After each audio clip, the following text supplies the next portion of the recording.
Live from KSAT 12, the Nightbeat starts right now. The start of a new decade just hours away. San Antonio counting down to 2020 with a major celebration downtown. New York City is in the last hour of 2019. Here's a live look from Times Square. The countdown nearly set to take place. We don't have that right now. But Trust us. It's happening. Here it is. We've been watching it on ABC Yay. all evening. Back here at home, we still have about 2 hours before our big fireworks display light up the night sky. The night team's Daphne Gray is there as families and friends count down to 2020.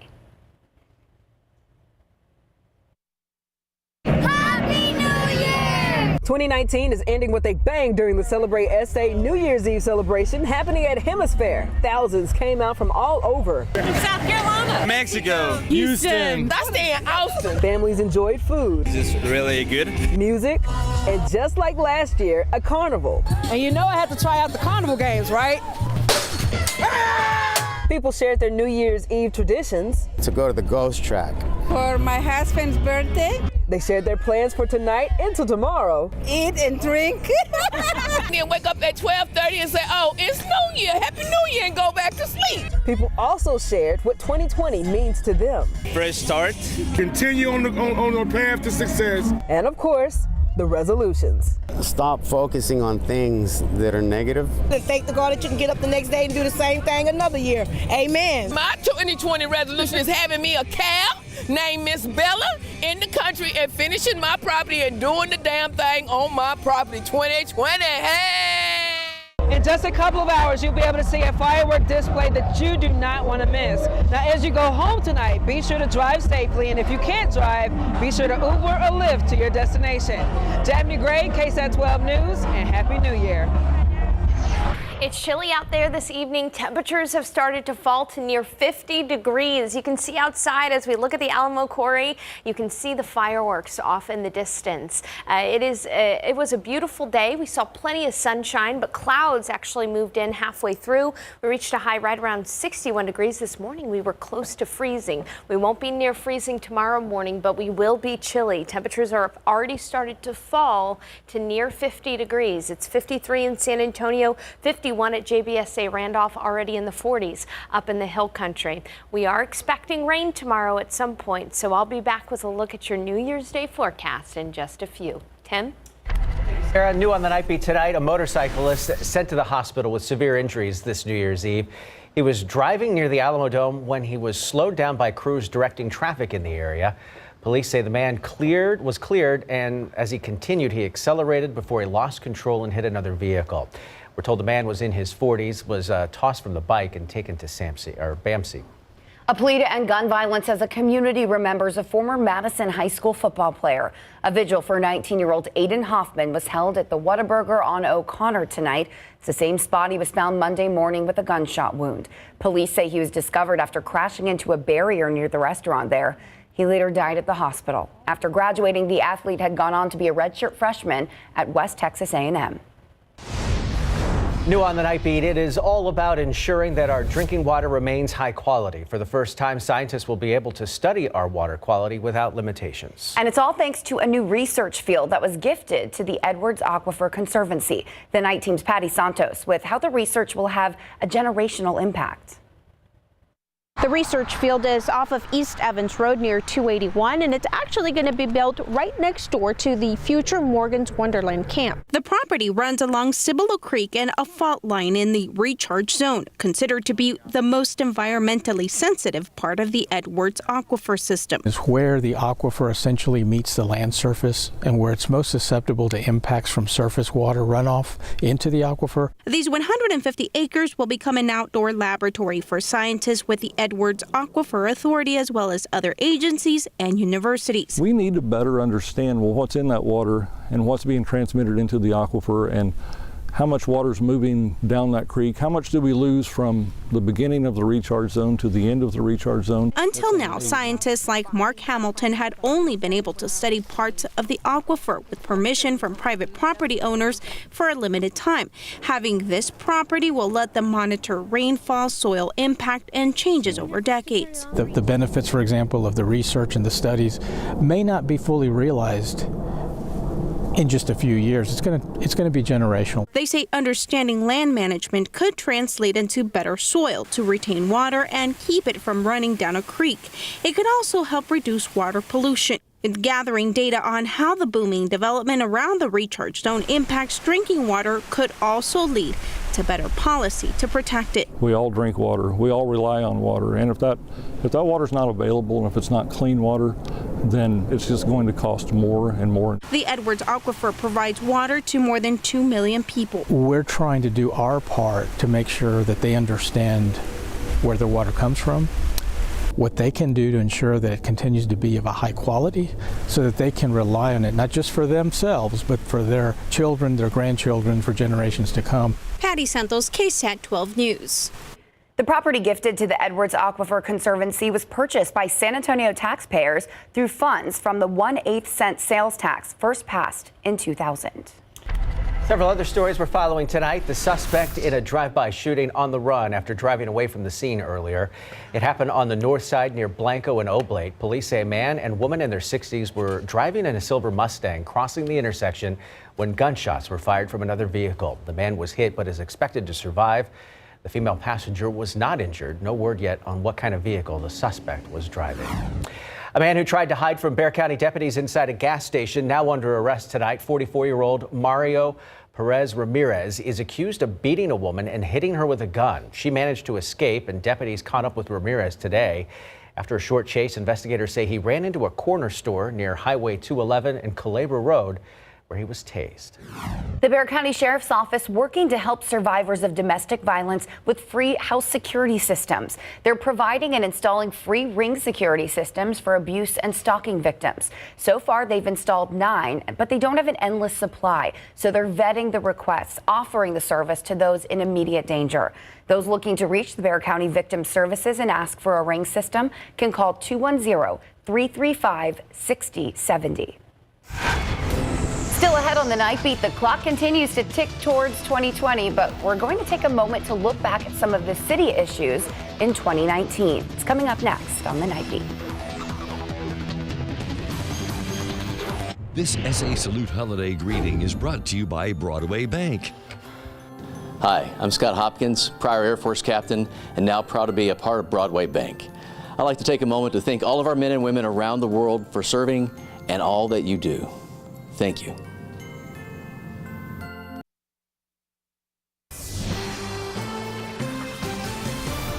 2019 seemed to be a year marked by some decisions made by local government entities that some people just didn't like, and they opposed them enough to sue. Yeah, many of those lawsuits will carry over into the new year, and we'll be keeping an eye on what happens. Myra Arthur now gives us a look back at some of the biggest issues that may eventually end up in court. It was the controversy that turned political in a fast food minute. In March, the San Antonio City Council voted not to allow Chick-fil-A at San Antonio International Airport. Some council members said the move was in support of equality because of Chick-fil-A's anti-LGBTQ views.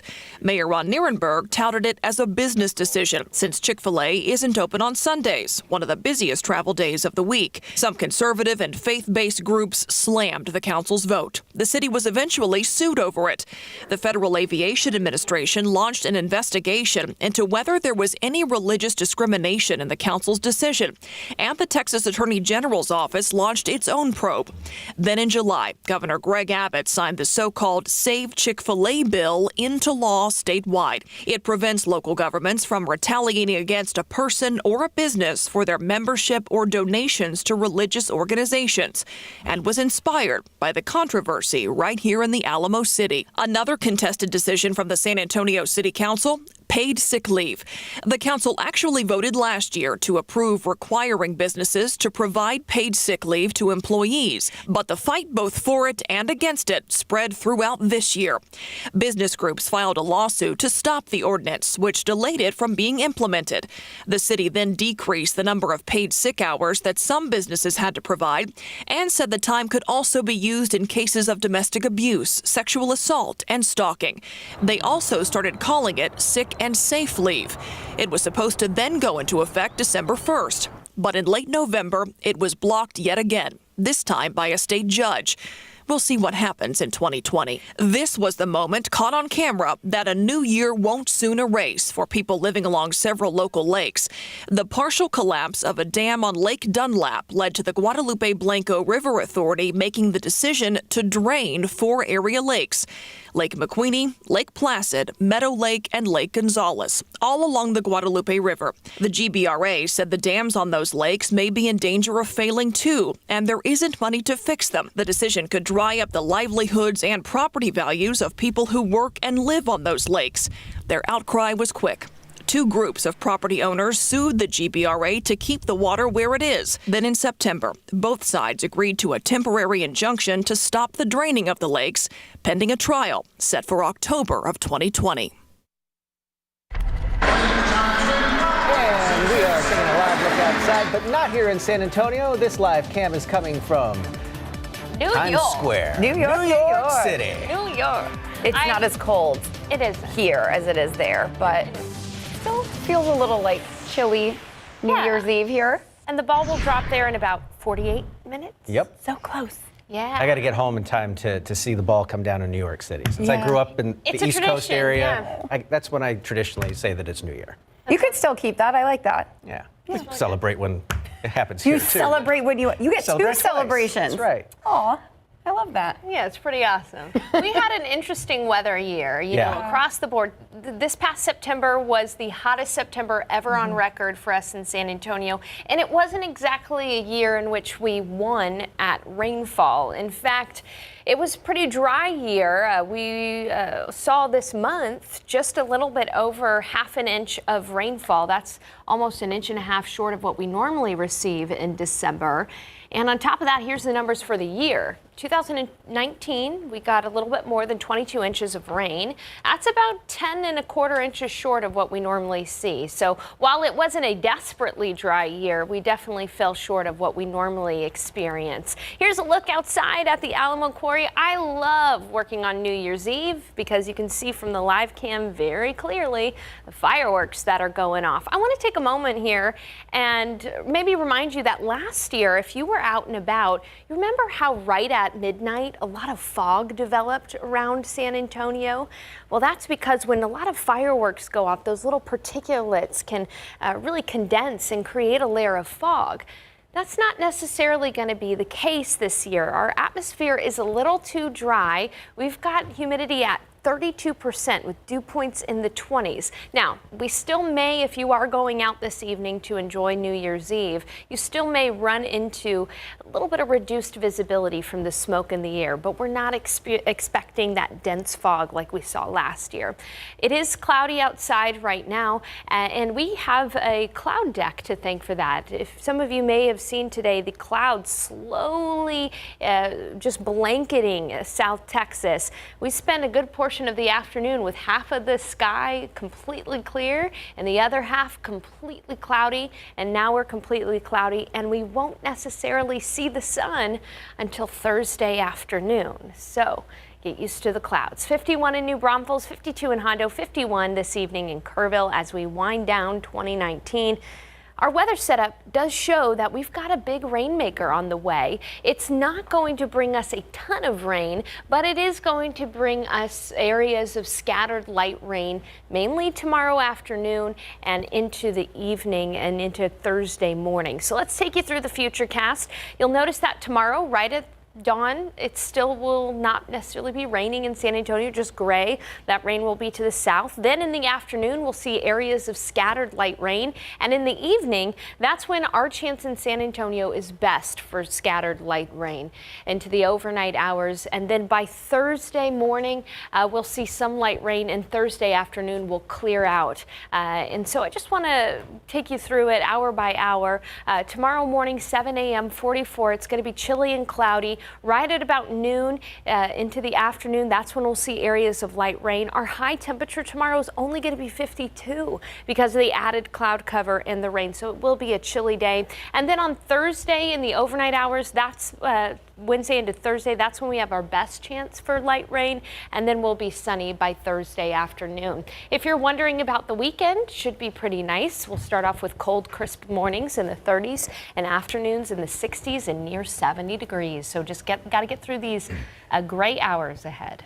Well, at least it's not raining today. We need the rain, but it's kind of a perfect situation. Yeah, it's nice not to have rain right at midnight. Exactly. See those fireworks. Spurs need a little extra time to get the job done tonight. Their 5th overtime game this season. They're 4-1 now in those contests, including another victory tonight in bonus hoops. The Spurs and Dubs, an exciting game, and the Alamo Bowl. Hey, Courtney, what is it? Texas what?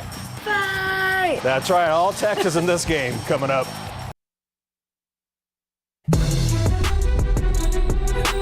All right, the Spurs hosting the Warriors tonight to close out 2019. San Antonio entered number 8 in the West today. First quarter, Golden State built a double-digit lead behind Glenn Robinson the third, 3 balls of money, and the Dubs led 29-19. Final seconds, Lonnie Walker the fourth from downtown, and the Spurs trailed 32-25 after 1. Second quarter, Patty Mills with an assist to Jakob Poeltl for some big man jam. Spurs down 2. Cue up Bryn Forbes for a 3, and the Spurs led 40-39. 2 minutes ago, now LaMarcus shoots a desperation triple, and he nails it. Golden State led 55-53 at halftime. Third quarter was back and forth. On the break, DeMar throws it back to Patty Mills beyond the arc. Splash, Spurs up 70-69. Timeout, Warriors. Less than 3 minutes ago, Derek White alley-oop with LaMarcus. Tough finish. Spurs out front 74-71 and 77-75 after 3. Fourth frame, Poeltl blocks a shot. The Spurs grab the ball and they go back the other way. White feeds Mills. 3 more and SA leads by 5. Final seconds tied at 100. Inbounds pass goes to LaMarcus. He turns, shoots. No good, and we're heading to overtime. Spurs guard DeJounte Murray, well, he just takes over in OT. He steals the ball, then races back for the layup. He scored 7 of his 15 points in overtime, and the Spurs in 2019 with the win, 117-113. Came up big, hit some big shots. Was aggressive when need be. Got a big steal for us, hit a 3. He did a lot of great things. Just to have the experience of all these overtime games and these long battles, I think in the long run it's going to help us.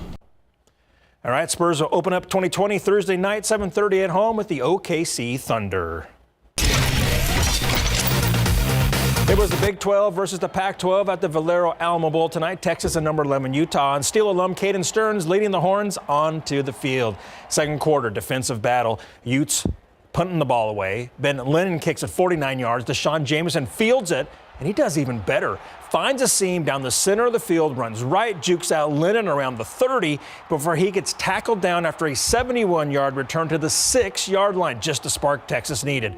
2 plays later, Sam Ehlinger rolls out to his right, hooks up with Colin Johnson for a 5-yard touchdown to make it 10-0 Longhorns, which was your halftime score. Third quarter, Horns pouring it on. Ehlinger fires to Keontae Ingram, 11-yard touchdown. Texas is rolling. UT ends the season with big smiles, and head coach Tom Herman a huge Gatorade shower. They got him good. Texas wins 38-10. Hats off to our fans. Wow, that certainly felt like a home game. What an awesome job for them to come support us. And then finally our players. Wow, did they play hard. Take you to Tucson for the Arizona Bowl between Wyoming and Georgia State. Cowboys true freshman quarterback Levi Williams making his first collegiate start. First quarter, Levi throws a dart to Austin Conway for his first touchdown pass, and the Cowboys lead 10-7. Second quarter, Cowboys ball. Levi rolling to his right, throws just before he gets knocked out of bounds. Aiden Eberhardt makes the grab and scores a 51-yard touchdown. Levi Williams passed for 234 yards, 3 TD passes, 1 pick. He also had 53 rushing yards and capped off the scoring with a 6-yard run right here in the third. Wyoming wins the Arizona Bowl 38-17 with the Smithson Valley alum leading the charge. He was composed. He made a lot of big plays. Had a couple things that we wish he could have had back, but for a freshman or for any quarterback, I thought he played with great poise and composure. I want to say that Brent Vegan did a great job with him. Some people may think that was a bold step, playing a freshman quarterback, but it really wasn't. I think that was the right move, and it was a great experience for him. We're glad that he's here. He is the Cowboys' future at quarterback. Jason Garrett, speaking of a Cowboy, he is still one. Coming up next. Pro football coverage Powered by Davis Law Firm. There's still no decision when it comes to Jason Garrett and his future with the Dallas Cowboys. Garrett met with Jerry and Stephen Jones today for less than an hour and nothing. Garrett and the Joneses will meet again, according to reports. It's unclear when that will take place. Defensive help is on the way for the Houston Texans. J.J. Watt was added to the active roster for Saturday's playoff game with the Buffalo Bills, and of course, he will play. Watt tore a pectoral muscle October 27th and hasn't played since. Arizona State head football coach Herm Edwards got himself a frosted flake shower after his team beat Florida State to win the what else? Tony the Tiger Sun Bowl. That's right, the dry showers certainly seemed to surprise him because he kind of looked around after that. Here it comes, look. They're great. He's looking at the floor like what was that? That's really funny. One more time. They're great. Great. Oh, he missed it. I'll do it in the break. We'll be right back. Pro-democracy protesters changed this New Year celebration in Hong Kong. Safety concerns related to those protests meant a traditional fireworks display would not happen. Instead, there were some rooftop fireworks and a New Year's themed light show to ring in the new year. And Moscow welcomed the start of 2020 with a dazzling fireworks display. The Russian capital has had an unusually warm December, so no snow was falling for this year's celebration. Continuing our globe trotting, the countdown in London led to a burst of fireworks over the eye. There were bursts of red, green, and yellow to help celebrate. Big Ben also helped bring in the new year by striking 12 times to mark the start of 2020. And that is it for us. Weird. Happy New Year! Happy New Year, everybody. Be safe and have a great May 2020 be better than 2019.